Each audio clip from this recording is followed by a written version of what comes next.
Hi guys! Welcome back to my YouTube channel 'Shruti vlogs'. ఈరోజు నేను homemade protein పౌడర్‌ని ఎలా ప్రిపేర్ చేయాలో చూపిస్తున్నాను. రెగ్యులర్‌గా నేను ఇంట్లోనే చేసుకుంటాను. బయట దొరికే ప్రొడక్ట్స్‌ని యూజ్ చేయను. న్యాచురల్ ఇంగ్రీడియెంట్స్ యూజ్ చేసి చేస్తాను. ఈ ఇంగ్రీడియెంట్స్ అన్నీ మనం రెగ్యులర్‌గా యూజ్ చేస్తూనే ఉంటాము. ఒకసారి ఈ ప్రోటీన్ పౌడర్‌ని ప్రిపేర్ చేసుకొని 1 మంత్ వరకు యూజ్ చేసుకోవచ్చు. వెయిట్ లాస్ అవ్వడానికి ఈ ప్రోటీన్ పౌడర్‌ని యూజ్ చేయొచ్చు.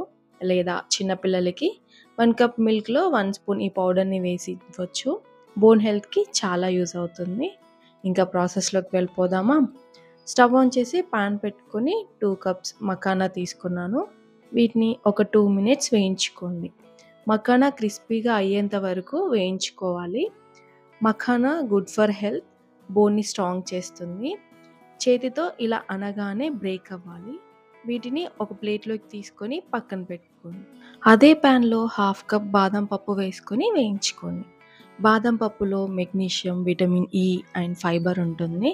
రెగ్యులర్గా ఈ బాదం పప్పుని నానబెట్టుకొని ఎర్లీ మార్నింగ్ తింటే హెల్త్కి చాలా మంచిది.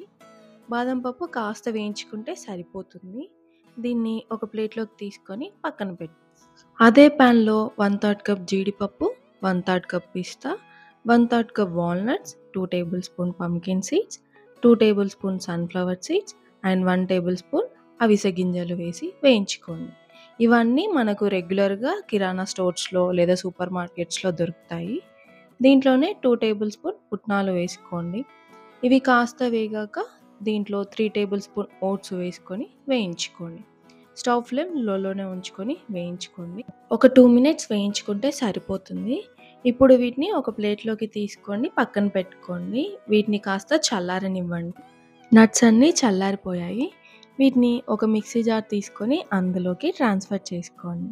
వీటిని మెత్తని పౌడర్ లాగా చేసుకోవాలి. జీడిపప్పులో హెల్దీ ఫ్యాట్ ఉంటుంది. అలాగే రిచ్ ఇన్ న్యూట్రియంట్స్, వెయిట్ లాస్కి మంచిగా వర్క్ అవుతుంది. పిస్తా low in calories, good for eye health, good for blood sugar balance. వాల్నట్స్లో ఒమేగా 3 ఫ్యాటీ యాసిడ్స్ ఉంటాయి. బ్రెయిన్ హెల్త్కి మంచిగా యూజ్ అవుతుంది. సన్ఫ్లవర్ సీడ్స్ ఇంకా అవిసె గింజలను మన ఇమ్యూన్ సిస్టమ్ని స్ట్రాంగ్గా ఉంచుతాయి. వీటిని రెగ్యులర్గా మనం తినే ఫుడ్లో ఖచ్చితంగా ఇంక్లూడ్ చేసుకోవాలి. ఇలా చేసుకున్న ఈ పౌడర్ని ఎయిర్ టైట్ కంటైనర్లో స్టోర్ చేసుకోవాలి. డైలీ 1 స్పూన్ పాలల్లో లేదా స్మూతీలో యాడ్ చేసుకోవచ్చు. ఇది హోమ్ మేడ్ ప్రోటీన్ పౌడర్. మీరు కూడా ట్రై చేయండి. ఐ హోప్ మీ అందరికీ ఈ వీడియో నచ్చింది అనుకుంటున్నాను. నెక్స్ట్ వీడియోతో మళ్ళీ కలుద్దాం. Thank you for watching. Please like, share, subscribe.